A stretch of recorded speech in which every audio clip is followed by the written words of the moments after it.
Uy, alam mo ba? Ayon sa research ko, Did you know? Updated ka ba dun sa... FYI, ito ang kaalaman para sa kabataan. For Youth Info, the podcast. This podcast is brought to us by the NATCO Youth Committee and the NATCO Children and Youth Team.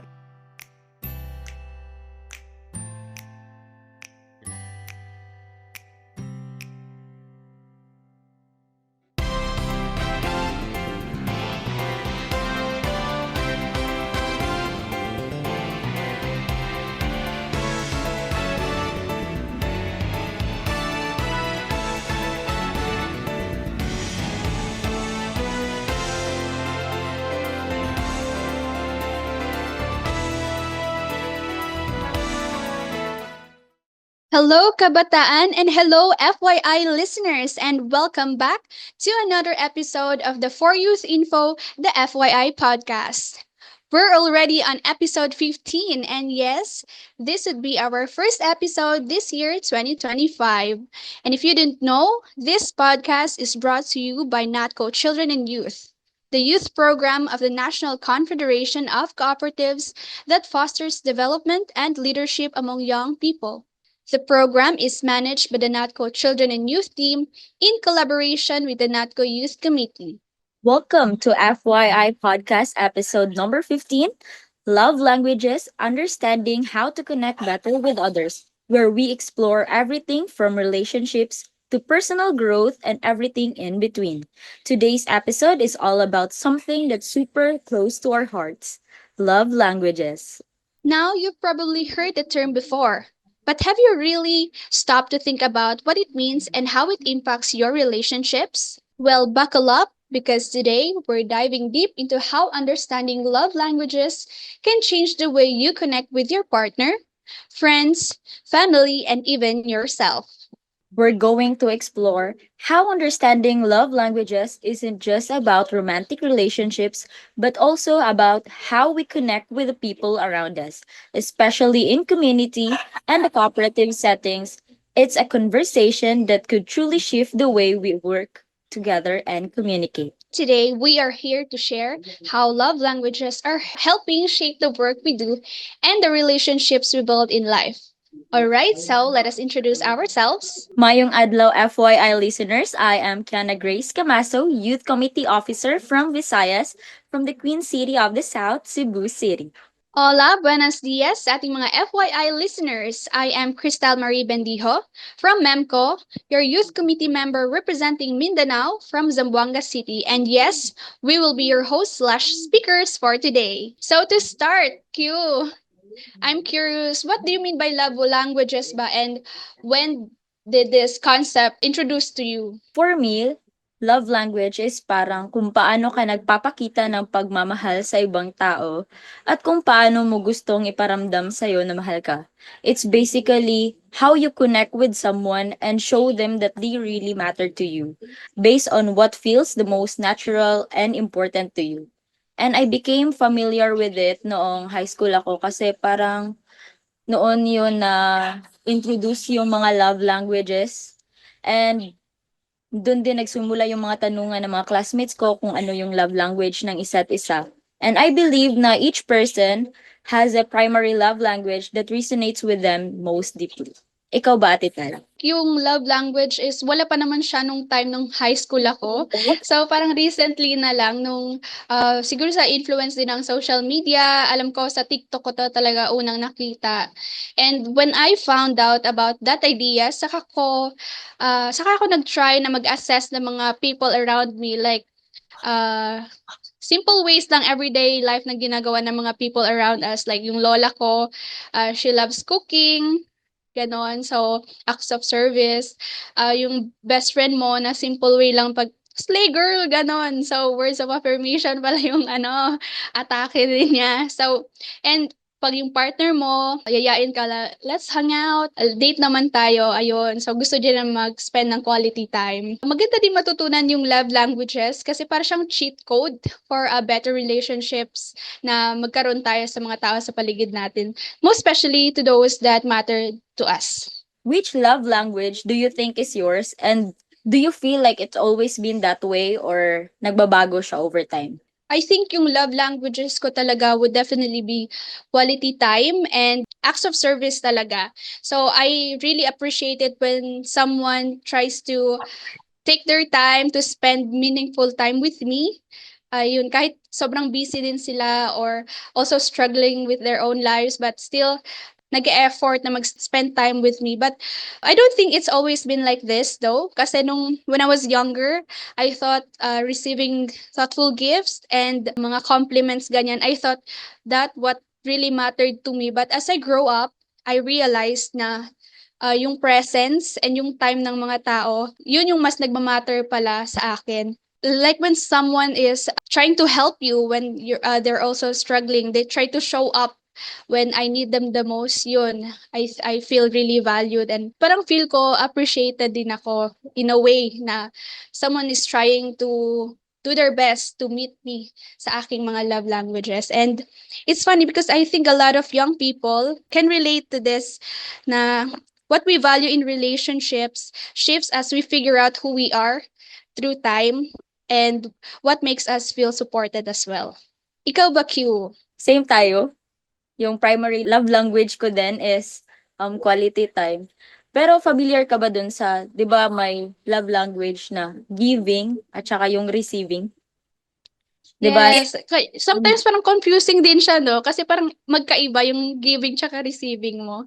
Kasi yung giving, nagdedepende yon sa tao na, like, for example, sa jowa mo, kung anong love language na gusto niya, di ba, naiiba din yung giving mo. Pero sa receiving, parang hindi naman palaging na-change. Sa akin kasi, di ba, love language ko is quality time. Same din noon, yung love language ko is yung pagre-receive ng gifts. Yung letters, ganon. Yung letters parang Thoughtful gifts. di ako sure kung kasali ba yun sa words of affirmation. Kasi 'di ba pag naka-receive ka ng letter may mga ano din dun na you're so pretty, ganun ganon. Parang may halo na rin siya na ano na words of affirmation. Sa giving ko naman, I think yung giving ko talaga is quality time kasi parang yun lang yung mabibigay ko. At saka yung giving gifts. Like sa ano lang, yung anong kaya mong ibigay lang, no? Sometimes ano talaga out of love, you'll go out of your way talaga to show your love as well sa mga taong importante sa'yo. So, I totally get that. Sometimes, hindi naman kailangan grand gestures talaga to show love, di ba? But really, it's just about being present sometimes, di ba? Now, can you share a moment where someone did something really sweet for you that made you realize they were speaking your love language even without knowing, ganon? Oo. Kung irerelate ko naman sa ano, sa jowa gano'n, parang ang dami na. Wala akong maisip kaya Ang daming jowa or ang daming experiences? ano, nagawa. Ang dami niya nang nagawa. Oh, okay. Kung ano yung like yung special moment na something na really sweet for me. Kasi parang lahat sweet naman eh. Itong experience na to, this was I think 3 years ago. Wala pa akong jowa nun. And that day, I think I was going through something and parang yun yung darkest moment ko. And 'di ba may mga times pag malungkot ka, gusto mo na may karamay ka. Pero may mga times din na gusto mo mapag-isa ka. Mapag-isa, oo. Pero nung time na yun, parang gusto ko na may kasama ako. Eh wala akong ka-chat. Wala akong ka-chat, wala akong kausap. Naghahanap ka. Then, alam ng mga friends ko kung ano yung pinagdadaanan ko. Then, na-surprise na lang ako kasi pumunta sila sa bahay namin. Then, hinag na lang nila ako. Then, umiyak na lang ako nun. And, ano, bonus pa kasi may dala silang McDo. Kaya yun, ang saya. Then, na-realize ko, kagabi lang, na-realize ko na they were speaking of my love language na quality time. And, also, receiving gifts na lang din kasi naka-receive din ako ng ano ng pagkain which comforted me. Ikaw, may ano ka ba like experience kahit simple lang? There's this one time kasi na nasa I shared to him na I was feeling overwhelmed sa trabaho ko and I'm a little bit struggling, ganon. Tapos, parang umaga nun. Tapos, mga hapon, dumaan siya sa office. So, nagdala siya ng snack, favorite snack, and ng drink, ganon. So, yun na, appreciate ko talaga kasi I know he's a med student. So, he's really busy din sa kanyang pag-aaral, but he really took the time kasi it wasn't just about the snack, 'di ba? As you said kanina, dinalan ka ng McDo kasi hindi naman siya yung pagkain lang ganon. It's the thought na naalala ka nila. They really try to make an effort to make you feel na hindi ka mag-isa and you are really loved. Yun naman talaga yun. Kahit siya hindi niya nare-realize yun, kahit yung mga friends mo, di nila nare-realize na eto, I need to speak her love language. But because they care about you, parang natural na lang, natural na lang sa kanila na ibigay yon. Kasi when there's love, there's an effort to make you feel seen and valued din. So, and nagiging natural na lang yun sa mga taong may care din sa atin. And vice versa din sa tayo sa mga taong nakapaligid din sa atin. Oh, ang sweet naman. Nainggit tuloy ako. Amazing how something so simple can mean so much. Like yung ginawa ng boyfriend mo. And speaking of understanding each other better, has learning about love languages ever helped resolve a misunderstanding in one of your relationships? Definitely, meron talaga. Kasi I remember this one time, I have a misunderstanding lang naman with a close friend of mine. Well, best friend ko talaga siya back in college. She kept on saying kasi na I wasn't being as supportive as I should as a friend sa kanya. Well, ako naman, parang na-confused din ako kasi ano ibig mong sabihin? Like, whenever you need me naman, kung pinupuntahan naman kita, ganon. Kasi I thought I was speaking her love language, but hindi naman kasi pareho eh. Hindi, magkakaiba kasi yung mga tao. Kasi sometimes, need mo din i-assess yung mga taong nakapaligid sa'yo. Kasi baka yung mga binibigay mo, hindi yun ang magpapa-feel sa kanila na mahalaga sila or loved sila. And honestly, that time parang na-confused ako kasi what do you mean? I'm doing the best I can naman to make you feel special to me or make you feel loved, ganon. So, yun na. So, when I figure out kung anong ibig niyang sabihin na she doesn't feel supported, communication is key din talaga. I think hindi mo naman malalaman how the other person wants to be loved if hindi naman niyo pag-uusapan ano bang need mo, anong gusto mong gawin ko para to make you feel valued and special, ganun. So yun, once we talked it out, so I figured, yun naman pala gusto mo, sabihin mo kasi. Parang ganun. Parang responsibility niya pa ngayon, no? So yun na, parang I realized her love language wasn't really a quality time. Mas gusto niya na magbigay ng mga words of encouragement for her, ganyan. Mas gusto niya ganon to make her feel supported. And once I understood that, I made an effort then to do that often for her. And after that, it made a huge difference sa aming friendship. Let's talk about naman how we express love. Ayan. Have you ever adjusted the way you express love to someone because of their love language? What was that experience like? Yes. Maraming beses ko na itong na-try. And, hindi, nagawa Kasi pala. people pleaser ka pa. Oo. So, yes naman, nag-adjust ako maraming beses.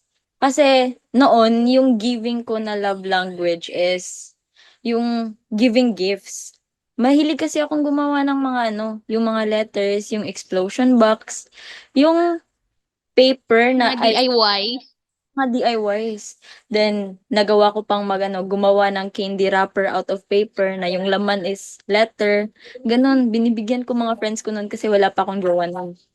Binibigyan ko over time, naano ko na lang na, ba't parang, oo, nasweetan sila, na naka-receive sila nun. Pero, over time, parang, na-realize ko na, hindi pala yun yung yung love language nila. Mas gusto nila ng quality time. Kasi, parang yun yung pangbawi ko eh. Pag hindi ako nakasama sa kanila, binibigyan ko sila ng ganun. Hindi pala, mas gusto pala nila ng presence mo. na nandun ka sa gala, hindi yung binibigyan mo sila ng letter kasi aanhin nila yung letter, gusto nila ikaw yung kasama. Ikaw, nag-adjust ka na ba sa mga tao? Yes, just like you, madaming beses na din. Kahit sa ano lang, sa bahay. Mapapansin ko kasi yung kapatid ko pag stressed out na kasi ano na siya, gusto niya mapag-isa, nagmumukmok sa kwarto, ganon. Tapos ako naman, parang tinatry kong tinatry kong makisuksok sa kanya doon sa kwarto. Tapos parang nakikita ko sa mukha niya, parang gusto niyang mapag-isa kasi parang ayaw niya muna ng presence ko, ganon. Tapos through time, na-realize ko na she likes receiving thoughtful gifts. One time, I gave her this, parang hindi naman siya sobrang mahal, pero parang maliit lang na gift na inisip kong kailangan niya. Na-receive niya yon, parang nag-light up yung mukha niya. Tapos, alam mo yung with affection talaga in her eyes. Yun, sometimes as simple as that, na-notice mo na kung ano yung love language ng isang tao. So, I started being intentional about it. So, kung may mga makita kong that reminds me of her, binibili ko. Although at first parang feels awkward naman, parang hindi naman ako ganito. Parang hindi ako 'to. Parang gano'n. But because I want her to feel loved din gano'n na, "Oh, you have ate here that cares for you," ganyan. Binibilhan ko siya ng mga little thoughtful gifts. Tapos nagiging happy talaga siya. Tapos it taught me that love isn't just about what feels natural to you. It's about putting an effort to show people you care in ways that actually matter to them. So, and honestly, the more I did it, the more it becomes second nature and it brought us closer din, kaming magkakapatid. So, in many relationships, pwede natin siyang i-apply. So, maging observant din tayo. So, kung paano magiging ma-feel loved ng mga taong importante din sa atin. Oo, I agree na dapat aware ka sa kung anong needs or yung ano yung gusto ng mga tao na gawin mo para sa kanila. And now, here's a big question. What will happen when two people have totally different love languages? Can it still work? What do you think, Ate Tal? Oo naman, kasi as I've said kanina, iba-iba kasi talaga yung tao. Di mo mapipilit sa kanila na itong love language. Dapat ito din yung love language mo para same tayo, para mag-click tayo. Hindi naman ganon. So, for sure, when two people have different love languages, it's like parang nagsasalita kayo ng ibang dialect na hindi kayo magkaintindihan. So, it requires an effort talaga na matutunan yung language na yon. Parang ganon. So, I experienced it with a friend. Nag-achieve siya ng certain milestones sa kanyang buhay. Niyaya ko siyang, tara, celebrate naman tayo. Ay, puntahan kita, ganun. Tapos, nung nagkita na kami, sabi niya, grabe, hindi mo man lang ako congratulate. Hindi ka ba proud sa akin? Parang, yun, kasi gusto niya, words of affirmation. Sabi ko, sorry naman, hindi ko alam. At least nandito ako, mag-celebrate tayo. Sabi niya, kahit na, sabihin mo pa rin. Parang ganon. Gusto niya, sabihin ko pa rin. Kailangan nating maging mindful in what way would they feel appreciated and yun na, parang proud tayo sa kanila. Tapos once I figured it out, gumawa din ako mga small changes like kung may na-achieve siya, may sinashare siya sa akin, yun ang una kong sinasabi like, congratulations, ganyan, slay girl, galing-galing mo, ganyan. Gusto niya yon, no? Ganon. So, it wasn't about changing who we are as a person naman to accommodate love language of the people around us, lalo ng mga taong importante sa atin. It's about making an effort to meet them halfway. And honestly, that would make your relationship stronger. And I think the key is different love languages don't mean things won't work, gaya nung sa tanong mo, Q. But it does take effort, understanding, and willingness to adjust, to compromise for each other. Yes, I agree na mag-work talaga yung relationship pag marunong ka rin mag-adjust. Kasi gaya nga ng sinabi mo, if both people are open to compromise and put it in effort to express love in their person's preferred way, it can create a really beautiful balance. It's not always easy, but it's definitely possible na mag-work yung dalawang. Magkaibang love language. Parang it takes two to tango, sabi nga nila. So, yeah, compromise is key. So, do you think it's possible for two people to meet in the middle in totally different love languages, or does it require a lot of give and take? Yes, it's definitely possible for two people with different love languages to meet in the middle. Pag gusto nyo naman. Kasi pag ayaw ng isa, syempre hindi yan possible. Mag-work. Oo, hindi yan mag-work kasi hindi naman pwede yung, for example, yung babae lang yung gusto na mag-work kayo kahit magkaiba kayo ng love languages. Hindi naman yung pwede kasi dapat mag-meet kayo halfway. It usually requires some effort and compromise. Kagaya ng sinabi ko kanina. Both people would need to be open to learn and understand each other's love language, even if it's not their natural way of expressing love. There will always be some give and take with each other, making an effort to show love in the way the other people or person feels most appreciated. It might take time and patience, but it's possible to find balance. Based on my experience, yung love language ko is like receiving gifts, ganon. Pero yung boyfriend ko, hindi siya ganong tao eh. Hindi siya mahilig magbigay ng mga material things kasi gusto niya yung mag-spend kayo time together. Kaya yun, nag-adjust na lang din ako. Pag nagmi-meet talaga kayo halfway, mag-work talaga yung relationship. And that's such a healthy way to look at it. Now, what's something that makes you feel totally seen when someone does it based on your love language? If someone takes time talaga, like, to spend with me, kasi nga quality time, no? Put away muna phone, gano'n. Kasi parang quality time nga, hindi yung parang present lang kayo isa't isa, like physically present but mentally absent, gano'n. So, dapat physically and mentally present with me. I don't think it has to be anything fancy naman. Yung time, pag nabibigyan talaga ako ng time, I feel really appreciated and valued. Based din kasi dun sa sinabi mo kanina, Q, na yes, it's about adjusting, no, sa love language ng isa't isa. And kasi pag hindi ka din mag-a-adjust and magstay ka lang sa comfort zone ng love language mo, parang you will never grow in love. You will never build a strong relationship with your family, friends, your partner, even yourself. Magsistay ka lang doon. Feeling seen is not about big gestures naman ganun. Kasi as you come to think of it, most relationships don't work. Yung parang naglo-loss ng connection, nafo-fall out of love is because they don't feel heard and seen. So it's important talaga to make people around you, make them feel seen, valued, ganon. Don't make them yung mga feeling of neglect, invalidation. Yun talaga mostly causes ng ng hindi pag-work ng mga relationships. Kung talagang nag-matter sila sa'yo, you'll make an effort to make them feel heard and seen. Sa akin naman, what's something that makes me feel totally seen is yung kahit yung notes lang, 'di ba may notes sa IG and FB na Yeah. mga kung anong music na gusto mo, na minsan kasi nagno-notes ako ng kahit like Nikki na mga music. 'Di ba yung mga music ni Nikki is sad girl talaga.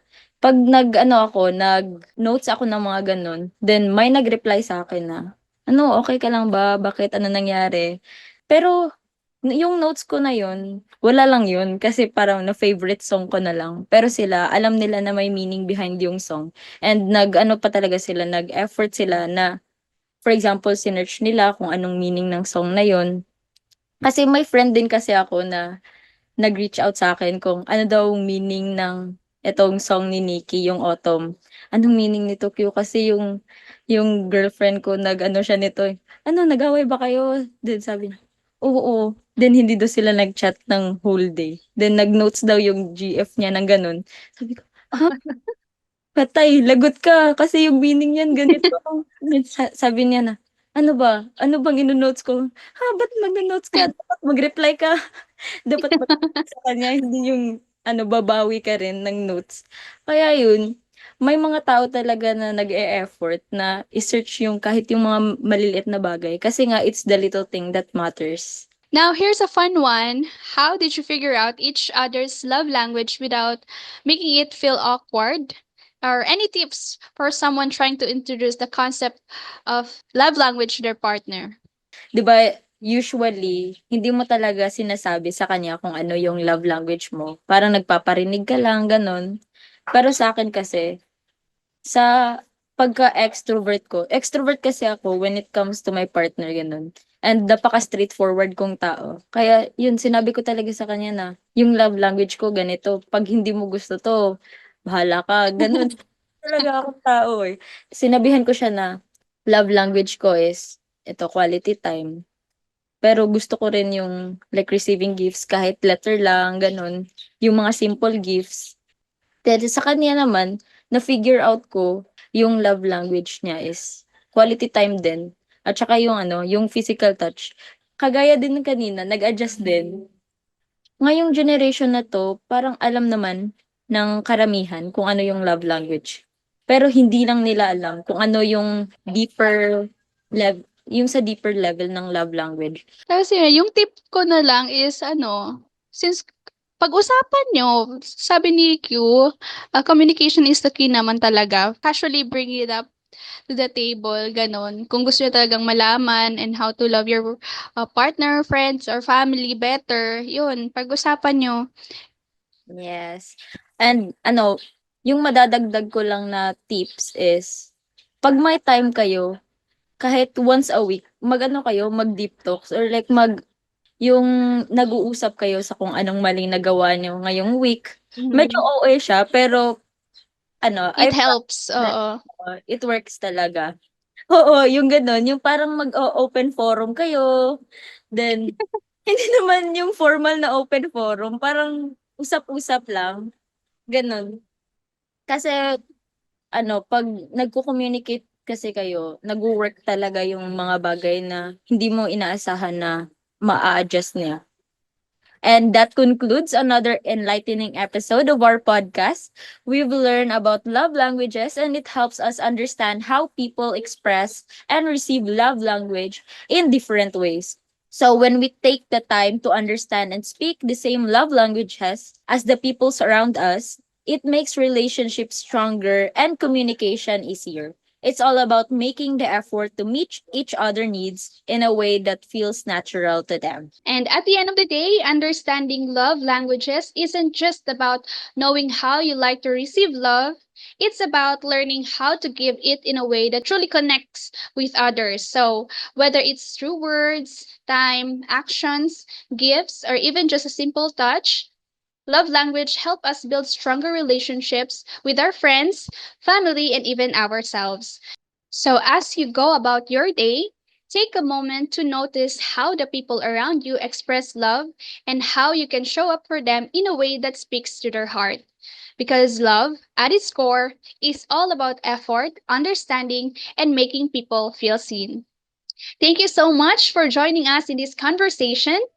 We hope this helps you connect with the people in your life in a deeper, more meaningful way. Thank you so much, Hugh, for sharing your experiences with us today. I think we've all learned a lot about how understanding love languages can really transform our relationships. Thank you as well to my fellow podcast host/guests, Ate Tal, and to our dear listeners. We'll see you next time here on For Youth Info Podcast. Kaalaman para sa kabataan.